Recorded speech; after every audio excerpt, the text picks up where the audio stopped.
Chapter 1. The Decision to Leave.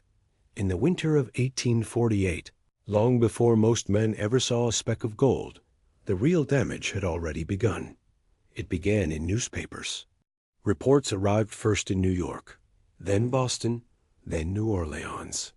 Small articles at first, tucked between political speeches and shipping news, describing strange discoveries in a distant territory called California. A carpenter at a sawmill had found flecks of something shining in the American River. There were rumors, then confirmation, then exaggeration. By early 1849, exaggeration was all anyone heard. Headlines spoke of gold lying loose in riverbeds, of men picking nuggets from the soil without effort, of fortunes made in weeks, of clerks becoming millionaires, of farmers abandoning plows and returning home dressed like princes. Most of it was not true, but it did not matter. What mattered was that thousands of men, shopkeepers, factory workers, sailors, teachers, blacksmiths, began to imagine a different version of themselves. A version not burdened by routine or debt or slow progress. A version who would leave quietly and return transformed. And you would have been one of them. Because in 1849, the United States was a young country, restless and expanding. Land was wide. Opportunity felt possible. And gold, real gold, had been confirmed. You might have read about it in a tavern. You might have heard it from a traveler. Perhaps someone unfolded a newspaper and read aloud by candlelight, his voice trembling slightly at the promise of it all. Fortunes made in a month. Gold beyond imagination. California is paved with wealth. The truth was slower, harder, less luminous. But truth travels poorly compared to hope. You begin to calculate. You think of your wages, perhaps $1 a day, perhaps less. You think of the years ahead, the same job, the same weather, the same predictable evenings. Then you picture California. Mountains, rivers, space, and somewhere beneath shallow water, enough gold to change everything. The journey will cost money. That much is certain. You will need supplies, tools, travel fare, provisions for months. You may sell your furniture, your livestock, your share of the shop. You may borrow money. You may promise repayment with interest. You may assure your family that this is temporary, sensible, strategic. Many did exactly this. By the spring of 1849, ships leaving eastern ports were so overcrowded that men slept on cargo crates and in corridors. Hardware stores ran out of shovels. Pickaxes doubled in price. Entire towns in the Midwest lost half their young men in a single season. California became less a destination and more a fever. They called it gold fever for a reason. The symptoms were impatience, restlessness, sudden certainty, a belief that delay meant permanent regret. You convince yourself that staying is the greater risk. You tell yourself that thousands cannot all be wrong. You picture the return home, the quiet arrival, the heavy trunk placed on a wooden table, the slow opening of it, gold spilling into lamplight. It is a gentle fantasy, and it is powerful. What you do not yet understand is that the journey itself will take months, that disease will travel faster than ships, that the territory you are chasing has almost no infrastructure, that the men already there are not welcoming, but desperate. But none of that is printed clearly in the newspapers. In 1849, information moved slowly. Rumors move quickly. And rumors say that every day you delay is gold lost to another man. So you leave. Perhaps you choose the sea route around Cape Horn, the longest of all, nearly 15,000 miles. It will take 5 to 8 months, depending on storms. Or perhaps you attempt the Panama crossing, sailing to Central America, hacking through humid jungle, then boarding another ship north. Many who choose this path never make it out of the jungle. Malaria does not negotiate. Or perhaps you join a wagon train heading west across the continent, across plains, Mountains, rivers, and territories not yet stable. What feels real as possibility? You say goodbye. The goodbye is often brief. Men in 1849 are not sentimental in public. You shake hands. You embrace quickly. You promise letters. You promise success. Behind you, wives watch silently. Parents nod in forced approval. Children do not understand where California is. It may as well be the moon. You carry a trunk or pack. Inside it, boots, extra shirts, tools, perhaps a Bible, perhaps a knife. What you do not carry is certainty. At the docks in New York or Boston, the atmosphere is strange, less like departure, more like migration. Ships groan under weight. Men crowd railings. Arguments break out over space. Supplies are miscounted. The smell of tar, salt, and unwashed bodies mixes in the spring air. Already, prices have begun to climb. Merchants know what is happening. Shovels cost more than they did a year ago. Food is rationed. Tickets sell instantly. The rush has begun before anyone sees gold. You board. The ship pulls away slowly, almost reluctantly, as if aware of the months ahead. And for a moment, as the shoreline shrinks and the water opens wide, there is quiet. No gold yet, no rivers, no mountains, just the Atlantic. This is where survival truly begins. Because the gold rush was never only about mining. It was about endurance. Long stretches of monotony. Hard bread, spoiled water. Seasickness that lingers for weeks. Fights over space. Disease spreading in tight quarters. Storms that tilt the ship so sharply that men cling to wood beams through the night. Around Cape Horn, winds are violent. Waves strike without warning. Some ships lose masts. Some never arrive. Months pass. Men grow thinner. Tempers shorten. The romantic glow fades into routine discomfort. And still, California feels abstract.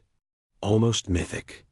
By the time you finally see the western coastline, dry hills rising from mist, you are not a triumphant adventurer. You are tired, sunburned, underfed, uncertain, and you have not yet touched a grain of gold. When you step ashore in San Francisco, the city does not resemble the stories. It is loud, chaotic, half-built. Tents stretch across mud streets. Ships are abandoned in the harbor, crews having deserted to chase gold inland. Prices are astonishing. A simple meal may cost 10 times what it did back home. A shovel can cost $20. Rent is absurd if you can find shelter at all. You begin to understand something subtle but important. The gold is not waiting politely. It is buried in rivers far inland, and thousands of men are already digging. The decision to leave, the moment that felt brave and inevitable, now feels heavier. You have spent nearly all your savings to get here. Turning back would mean admitting failure. Pressing forward means stepping into something harsher than you imagined. In 1849, most men chose forward, not because it was wise, but because retreat was unthinkable. And this is where your survival odds begin to narrow, because the gold rush was not a single event. It was a funnel, and at its wide entrance stood hope. By the time you reached the narrow end, the riverbanks, the cold water, the hunger, the competition, hope had thinned considerably. But you would not know that yet, not fully. At this stage, you still believe effort will equal reward. You still believe the hardship is temporary. You still believe that somewhere upstream, just beyond sight, lies the piece of earth that will justify everything. In 1849, nearly 80,000 people made this same calculation. Very few struck it rich. Most lost money. Some lost health. Some never returned at all. And you have only just arrived. The river waits. Chapter 2. San Francisco in 1849 is not a city you linger in. It is a threshold. A temporary congestion of men who did not cross oceans to remain near docks. Ships sit abandoned in the harbor, their crews vanished overnight. Canvas tents sag in the wind. Buildings appear half-constructed, then deserted. Prices climb daily because no one plans to stay. Gold is inland, and so you leave again. The journey from San Francisco to the mining regions is not long on a modern map. But in 1849, distance is measured differently. Roads are not truly roads. They are suggestions, trails carved by wagon wheels and boots, winding through dust and brush toward the Sierra Nevada foothills. You purchase what you can afford: a shovel, a pan, perhaps a pickaxe. The cost unsettles you. $20 for tools that cost $2 back home. Flour priced as though it were rare spice. Coffee nearly unaffordable. But the logic is simple. Merchants have already learned where the real profit lies. It is not in the rivers. It is in the men chasing them. You shoulder your supplies and begin walking. The first days feel almost invigorating. The air is dry and wide. The land feels unfinished, as though the world is still being assembled. Groups of men move along the same path, some silent, others loud with optimism. You hear accents from across America and from places much farther away. Chileans, Mexicans, Frenchmen, Australians. Gold has erased distance, but it has not erased competition. As you move deeper inland, the comfort of the coastline fades. Water becomes less predictable, shade scarcer. The sun presses downward with steady authority. Dust clings to your boots and works its way into your throat. There are no established inns waiting at measured intervals. No reliable supply chains. If you did not purchase enough provisions in San Francisco, you will pay even more now. Already, small camps appear along the way, temporary clearings where men rest beside streams. The conversations begin to change. Fewer jokes, more calculation. Where are you heading? Have you heard about the American River? Someone struck 2 ounces yesterday. Every rumor travels fast. Every rumor stretches slightly in the telling. And because no central authority verifies any of it, hope swells and distorts with each retelling. You walk beside men who speak confidently of their future wealth. Men who describe the homes they will build, the businesses they will start, the lives they will resume transformed. But you also notice something quieter. Men returning. They move in the opposite direction, thinner than they were months ago. Clothes worn, boots damaged, their faces guarded. They do not speak as freely. You might ask one of them, "How is it?" He shrugs. Hard. That is often all he says. By the 3rd or 4th day inland, fatigue settles differently than it did on the ship. At sea, monotony drained you slowly. Here, the land itself works against you. Blisters form. Water must be rationed carefully. And then there is illness. Cholera had ravaged wagon trails the year before. Dysentery moves quietly through camps. Clean water is rare once men begin settling near riverbanks. Upstream mining disturbs sediment and waste alike. What looks clear is not always safe. There are no hospitals here, no reliable doctors. A fever becomes a serious concern quickly. You continue, because stopping early means admitting you miscalculated. After perhaps a week of travel, sometimes longer, you begin to see it. Not gold, but evidence of it. Trees stripped for lumber. Riverbanks carved into uneven terraces. Tents clustered tightly together. Smoke rising from crude cook fires. The metallic rhythm of tools striking stone. The mining camps. They are not picturesque. They are raw. Canvas stretched over poles. Wooden shacks assembled hastily. Mud churned into thick paste where hundreds of boots pass daily. Laundry lines sag between trees. Shovels lean against rocks like discarded limbs. And everywhere men, bending, digging, sifting. The sound of water is constant. It is colder than you expected. When you first step into the river, the shock is immediate.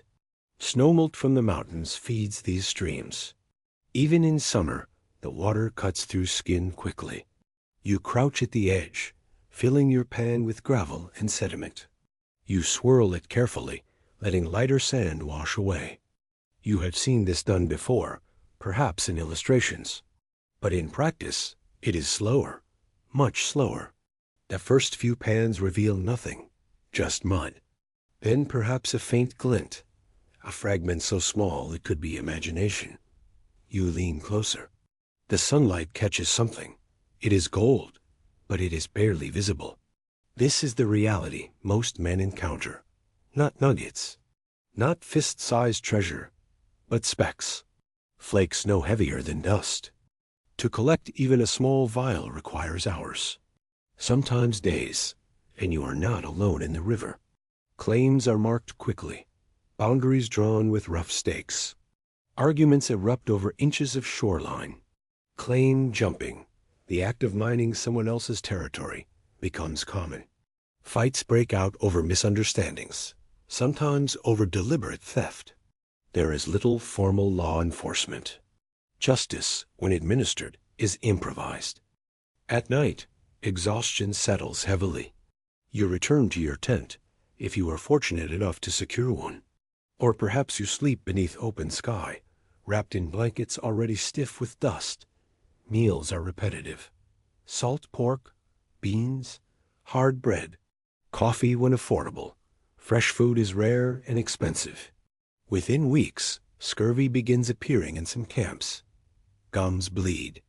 Energy fades. And still, each morning, men return to the river. Because leaving now would mean accepting loss. You calculate again. You tally your findings.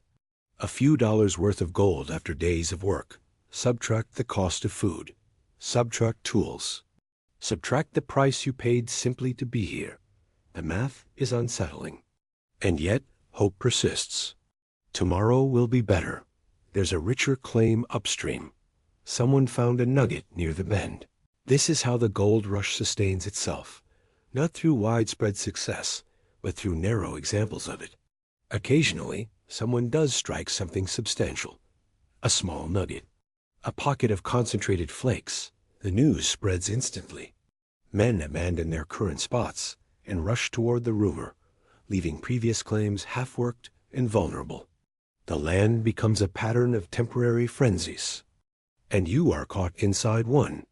The journey inland was supposed to bring clarity. Instead, it reveals something quieter and more unsettling.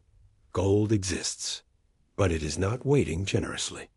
It must be extracted with patience, cold hands, and stubborn endurance. And every hour you spend in the river increases the question forming quietly in your mind. What if this was a mistake? You cannot answer it yet, because you have invested too much. Time, money, pride. The journey inland was only the narrowing of the funnel. Now you stand at the edge of its most demanding part. The river continues moving, indifferent. And survival here will depend not on finding gold quickly, but on lasting longer than the men beside you. Chapter 3. The work. By the time your body adjusts to the cold water, something else has already begun to wear away. Expectation. The first mornings in camp feel purposeful. You wake before sunrise, because everyone does. The air is sharp and thin in the foothills, and mist sits low along the riverbanks. Fires crackle softly as men heat coffee. There is little conversation at that hour. Energy is preserved. You eat quickly. Then you walk back to the river. The work begins the same way each day. You step into water that never feels truly warm. The current presses against your boots. You crouch, bending low, and sink your pan into the gravel along the riverbed. The weight of it surprises you every time. Water, rock, and sediment together are heavier than they appear. You lift carefully. Then you begin the slow circular motion, swirling the pan so lighter material washes over the rim while heavier particles settle. It is repetitive, and repetition reveals truth. Gold does not leap into your hands. It does not glitter generously. It hides in fractions, buried in mud, indistinguishable from common sand. You swirl, wait, tilt, swirl again. Minutes pass. Sometimes there is nothing at all. Sometimes a few dark specks of iron sand remain. Occasionally, if you are patient, you see it. A faint yellow thread resting in the corner of the pan. It is smaller than you imagined. You scrape it carefully into a vial. Then you begin again, hour after hour. By midday, your back aches in a steady, dull line from shoulders to spine. Your knees stiffen from crouching. Your hands grow numb despite movement. The river never stops moving, and neither do you. Some men attempt to speed the process. They build crude sluice boxes, wooden troughs that allow water to wash through larger quantities. Others dig deeper pits near the shore, chasing rumors that gold settles heavier at certain bends. But the truth remains constant. It is labor. Heavy, stubborn labor. The riverbanks are crowded now. Men work shoulder to shoulder in some stretches, each convinced his patch is richer. Conversations are brief and often guarded. Everyone calculates silently. How much have you found today? If another miner appears to be doing better, suspicion grows. Perhaps he discovered a better method. Perhaps he found a richer seam. Trust becomes thin here. Gold alters tone. By late afternoon, the sun sits high and punishing. Your shirt clings with sweat despite the cold water below. Dust mixes with moisture and dries stiff against your skin. Your hands develop cracks from constant immersion and friction. There are no gloves suited to this work. Blisters form, then harden, then split. You continue, because stopping early feels like surrender. Occasionally, someone shouts. A miner holding up something larger than a flake, perhaps a nugget the size of a fingernail. The nearby men gather briefly. Congratulations are offered, but they are thin. The finder will likely guard that location more carefully now. Small triumphs ripple outward, but they are rare. Most pans reveal almost nothing. By evening, you count your findings. Perhaps $1's worth. Perhaps less. You sit beside your tent, watching the faint shimmer inside. It does not resemble fortune. It resembles patience. And patience, here, costs money. Food must be purchased. Tools repaired. Clothes replaced. A single egg can cost $1. Fresh vegetables are nearly impossible to obtain unless a merchant wagon has recently arrived. The true wealth of California, many are beginning to realize, lies not in the riverbeds, but in the supply trade. Storekeepers grow rich. Laundries grow rich. Saloon owners grow rich. The miners, bent over water, often do not. As days turn into weeks, the work changes subtly. The easy deposits, the loose flakes near the surface, are claimed quickly. What remains requires more effort, deeper digging, larger operations. Some groups pool resources to divert sections of river. This requires coordination. It also requires trust. Not all groups manage it successfully. Arguments flare over shares, over labor imbalance, over accusations of laziness or theft. Partnerships dissolve quickly under strain. You begin to understand that survival here depends not only on physical endurance, but on psychological steadiness. The monotony is relentless. There is no rhythm beyond the river's current, no seasons marking progress, no clear sign that tomorrow will improve. You wake, you dig, you sift, you count, you repeat. At night, the camp grows louder. Saloons and makeshift gambling tents draw men eager to escape the sameness of daylight. Lanterns flicker through canvas walls. Music sometimes rises. A fiddle, perhaps, though rarely well played. Whiskey is expensive, but purchased eagerly. Hope needs reinforcement. Some men drink heavily. Others gamble away the small gold they have gathered, convinced luck will shift more easily at cards. You may sit at the edge of such a tent, watching quietly. You calculate again. How long can you sustain this? You did not come here to break even. You did not cross oceans and plains to earn wages comparable to those back home. But increasingly, that is what the river offers. And then there is the cold. Even in warmer months, mountain nights are sharp. Blankets thin quickly. Tents do not insulate well. You wake shivering more often than rested. Sleep becomes lighter. Dreams, when they come, are strange and brief. Your body begins to thin. Muscles ache constantly. Appetite fluctuates. Small cuts take longer to heal. And yet, each morning, the river continues its indifferent flow. Gold does not care about your exhaustion. It does not respond to effort with fairness. It settles according to gravity and geology, not ambition. You begin to see the pattern. The men who arrived earliest in 1848 had greater success, fewer competitors, shallower deposits, more room to explore. By 1849, the easy gold is already disappearing. You are part of the second wave, and the second wave works harder for less. Still, leaving feels impossible. You imagine returning home with empty hands, the conversations, the quiet disappointment. No, you remain, because tomorrow might be different.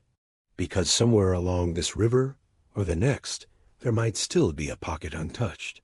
Because the dream, though diminished, has not entirely dissolved.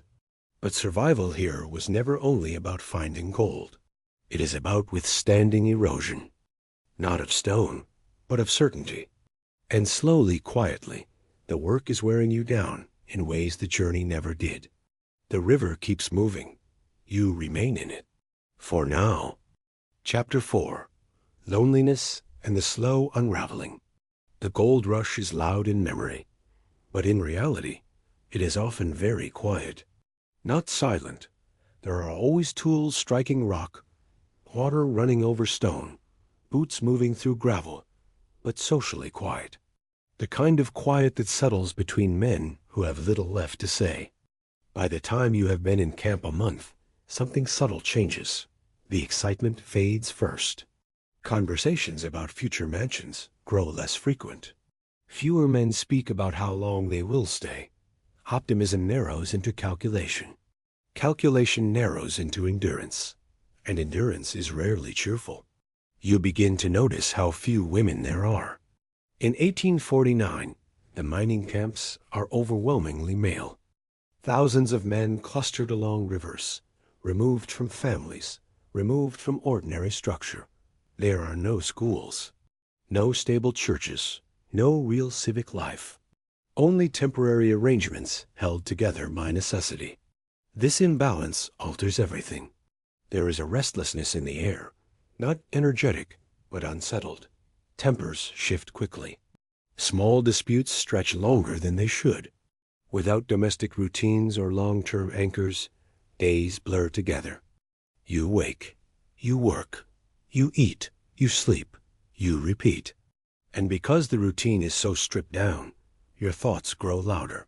You begin to think about home more often, about the sound of a familiar street, about meals that were once ordinary, about evenings that now seem impossibly calm.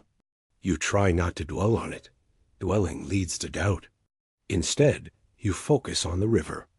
But even the river has begun to feel less promising. The gold is thinner now. More men have arrived. New claims are marked constantly, pushing you farther upstream or into less productive stretches. You dig deeper. You work longer. You find less. This is where many miners make a quiet decision, not to leave, but to change tactics. Some move to new camps entirely, chasing fresh rumors. Others attempt small business ventures instead, selling tools, cooking food, washing clothes for wealthier miners. The irony grows clearer each day. The men providing services are often more stable than those chasing gold. You consider it. But pride intervenes. You did not come to California to open a laundry. You came for gold, so you remain. And loneliness sharpens. At night, after the river has gone dark, and the last light drains from the foothills, the camps become reflective. Fires burn lower. Conversations shorten. Some men write letters by lantern glow, though delivery back east can take months. You may attempt a letter yourself. You describe the land carefully. The mountains, the rivers, the opportunity. You omit certain details, the fatigue, the uncertainty, the rising doubt. You do not want to alarm anyone. You also do not want to admit how thin the margin has become. Mail is irregular. Responses take long enough. That your situation may have changed entirely by the time they arrive. And sometimes they never arrive at all. Disease continues quietly in the background. Dysentery weakens men steadily. Poor sanitation in crowded camps ensures that illness spreads easily. A man who seemed strong a week ago may now remain in his tent, pale and unmoving. There are few formal burials. Sometimes graves are marked with rough wooden boards. Sometimes they are not marked at all. Death is not dramatic here. It is quiet.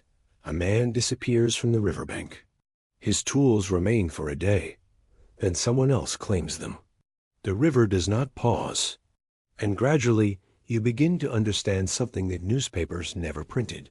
The real cost of the gold rush is not only financial, it is cumulative. It is the slow thinning of resilience. You sleep less soundly now. Dreams, when they come, are uneasy. You wake often, listening for movement outside your tent. Theft is common. Tools disappear. Gold dust is stolen from carelessly stored vials. Trust becomes even rarer. Some camps establish crude forms of justice. Miners' courts or disputes are settled by vote. But these systems are fragile. They rely on consensus among men, already stretched thin. And sometimes justice is immediate. A claim jumper may be chased from camp entirely. You watch these events carefully, because they remind you how little separates stability from chaos. The isolation grows heavier in subtle ways. You begin to speak less. Your thoughts turn inward. You calculate constantly. If I stay another month, if I move upstream, if I work longer hours. But each calculation circles the same uncertainty. What if there is no turning point? What if the stories of sudden fortune are statistical illusions? Rare enough to sustain hope, but common enough to distort perception? You see evidence of this distortion. Occasionally, a man does strike something substantial, a small pocket of concentrated gold, enough to justify his journey. He packs quickly, leaves camp abruptly, heads back toward San Francisco with guarded expression. His departure spreads excitement. See, it can happen. Yes, it can. But you do not see the dozens who quietly leave with nothing. Those departures are less visible, less discussed. Failure is quieter than success. By late summer, the hills are dotted with camps in every direction. Rivers are crowded. Tension increases as deposits thin further. The landscape itself begins to change. Banks stripped of vegetation, hills scarred by digging, water muddied by constant disturbance. The land is being reshaped, and so are you. Your hands are harder now, skin darker from sun, shoulders permanently sore, appetite narrower, laughter rarer. You begin to measure time differently, not by weeks or months, but by how long you believe you can continue. Some men stay a year, some 2, a few longer. Many leave within months. And survival here, you now understand, is not simply about avoiding death. It is about avoiding despair, because despair leads to reckless decisions, to gambling away what little you have, to drinking heavily, to fighting unnecessarily, to taking risks in unstable shafts or remote claims. You feel the edges of that risk sometimes. Late at night, staring into a small fire, listening to distant voices and the steady river beyond, you ask yourself a question that once felt unthinkable. If I left tomorrow, would anyone know the difference? In 1849, tens of thousands came to California, but each man's struggle is private. There is no grand scoreboard, no universal reckoning. Only individual endurance against environment, competition, and diminishing returns. And slowly, almost imperceptibly, the dream that carried you west begins to shift. It does not disappear. It simply becomes smaller, more cautious, less luminous. The river still moves. You still return to it each morning. But the certainty that once propelled you across an ocean is no longer intact. And survival, now, feels less like triumph and more like persistence. Chapter 5. Violence and Lawlessness. Scarcity changes men quietly at first. It tightens posture, shortens replies, makes generosity feel expensive. By late 1849, easily accessible gold along major rivers was disturbed. Shallow deposits were thinning. What remained required deeper digging, more coordination, or better luck. And luck here was never evenly distributed. Mining camps grew crowded as new arrivals pushed inland. Tents pressed closer together.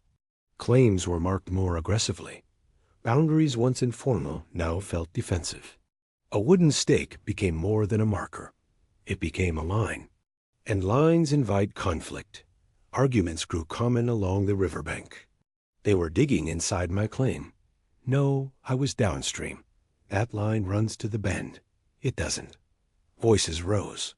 Tools were lifted, not always to dig. No federal authority oversaw disputes. California lacked formal statehood until 1850. Law enforcement in remote camps was inconsistent. Miners created their own systems. They held meetings, drafted rules, formed miners' courts, decided by majority vote. In theory, orderly. In practice, it depended on who was present and whose sympathies aligned. If well liked, justice leaned toward you. If not, it might not. Claim jumping became a feared accusation. Not always blatant theft. Sometimes unclear boundaries, sometimes deliberate encroachment under night, or simple desperation. You confront the man. He denies it. Witnesses uncertain. The court gathers. No lawyer, no transcript. Only testimony and mood. Punishments varied. A warning, a fine, expulsion. Occasionally, harsher outcomes. The word lynching took shape. Informal justice, quick and collective. Not always fair, not always correct, but decisive. Decisiveness felt reassuring in unstable territory. You learned quickly to guard your belongings carefully. Gold dust was small and easily stolen. Some buried findings beneath tents. Trust diminished as scarcity increased. At night, the saloons grew louder. Alcohol flowed freely, despite inflated prices. Whiskey dulled disappointment. It also sharpened tempers. A careless insult could turn into a fistfight. A fistfight could escalate when knives were present. Firearms were common in camp, revolvers tucked into belts, rifles leaning inside tents. The presence of weapons altered tone. Arguments did not need to escalate far before consequences became permanent. You witnessed violence more often now. Not dramatic duels, but sudden, messy eruptions. A gambler accused of cheating. A miner refusing to vacate a disputed claim. A drunken brawl that spilled into darkness. Gunshots at night carried differently in the foothills. They echo, then silence returns. The next morning, conversation is cautious. Did you hear it? Yes, over by the lower bend, and then work resumes. Because survival still requires gold. Violence became normalized, not because it was constant, but because it was unpredictable. You begin to feel alert in new ways. You glance more often at the men around you. You assess mood quickly. You avoid certain tents. You limit conversation. In earlier months, the river felt like the primary challenge. Now, other men feel equally uncertain. There is another layer to this lawlessness. The presence of foreign miners. Mexican, Chilean, Chinese, French, drawn by the same rumors that brought you west. Initially, gold camps are mixed and loosely tolerant. But as competition intensifies, resentment grows. By late 1849 and into 1850, discriminatory taxes and hostility begin to surface. Foreign miners are targeted in disputes. Claims are seized under dubious justifications. Violence sometimes takes on a sharper edge when prejudice is involved. You notice this shift. It makes the camps feel less communal and more fractured.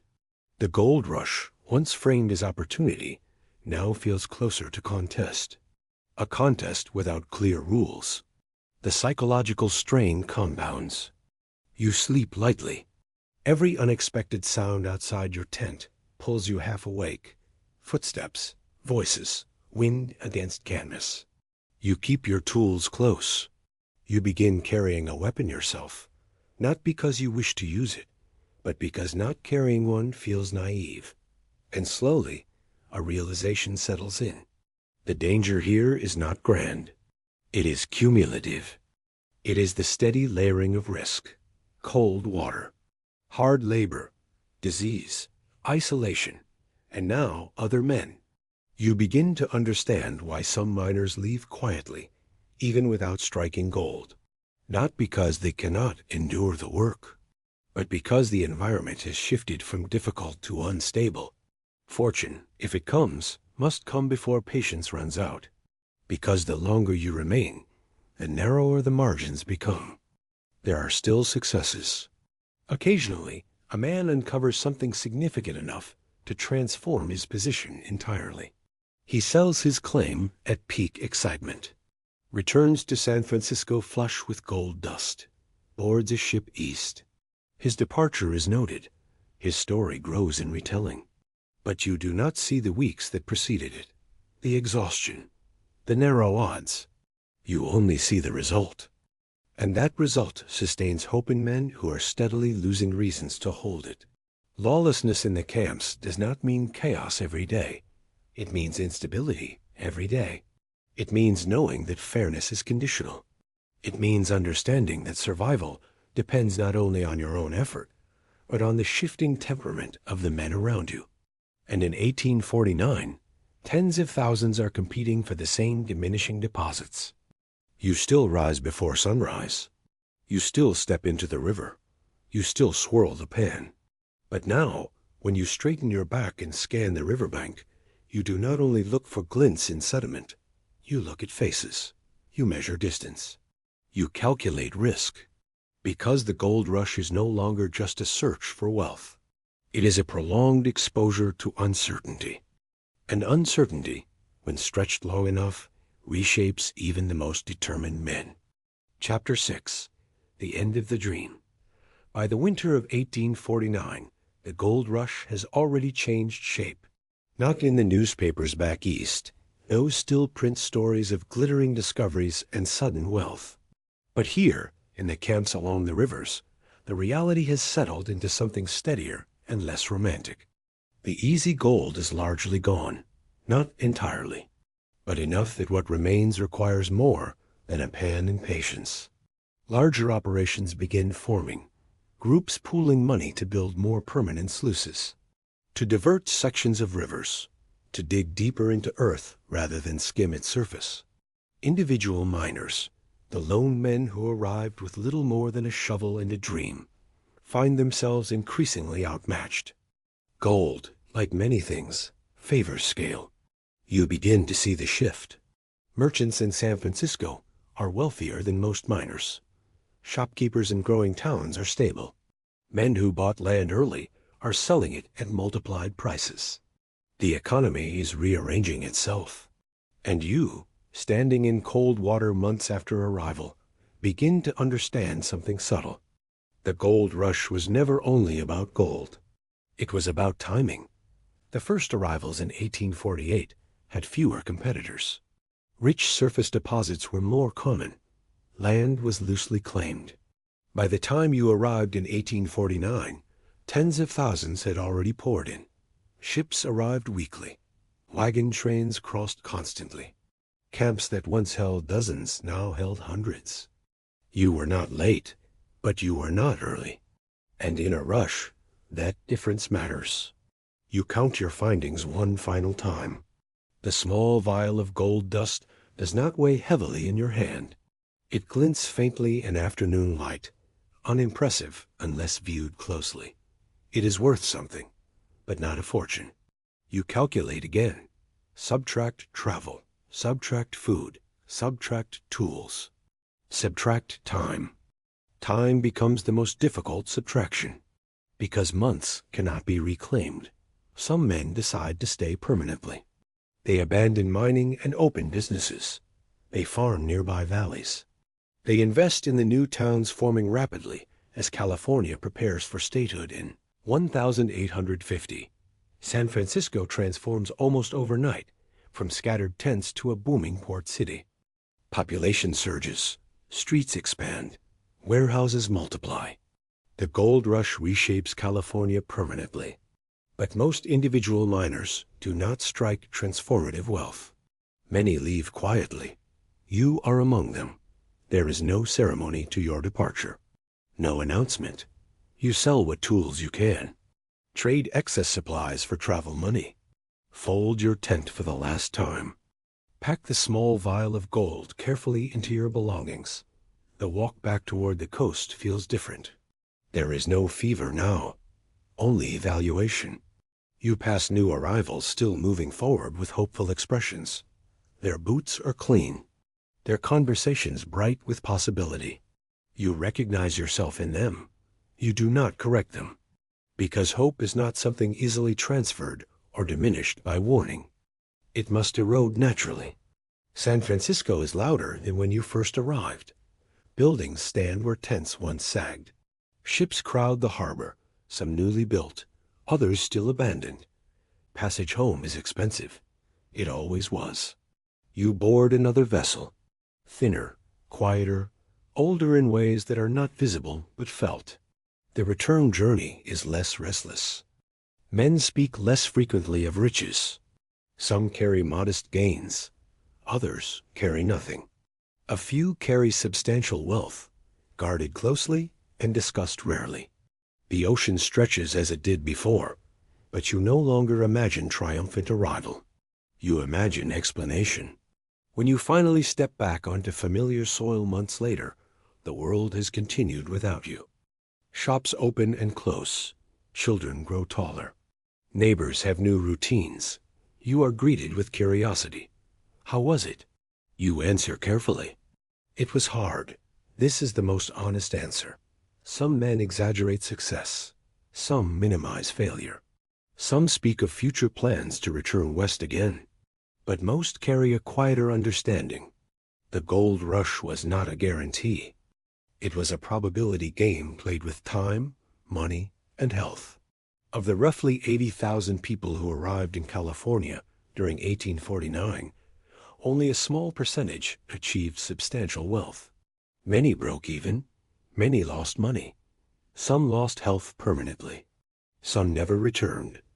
And yet the myth persists, because a few did succeed spectacularly. And those stories travel better than caution.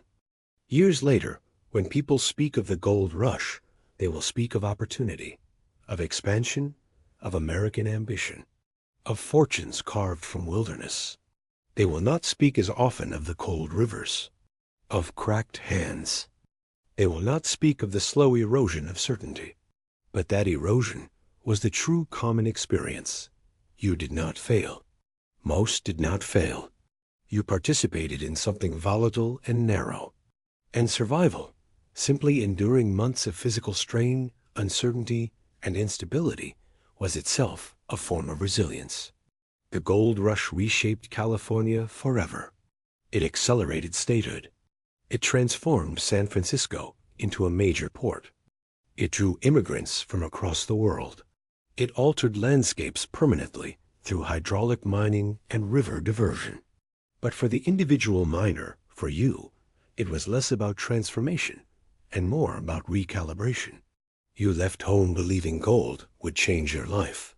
Instead, the experience changed your understanding of risk, of timing, of rumor, of how easily hope can outpace infrastructure. Years later, you may still keep the small vial of gold, not because of its value, but because it represents something tangible from a period that often feels unreal in memory. The months blur. The river remains vivid. And when asked whether it was worth it, you hesitate. Because the answer depends on what you measure. If you measure wealth, perhaps not. If you measure endurance, perhaps yes. If you measure myth against reality, then the lesson is clear.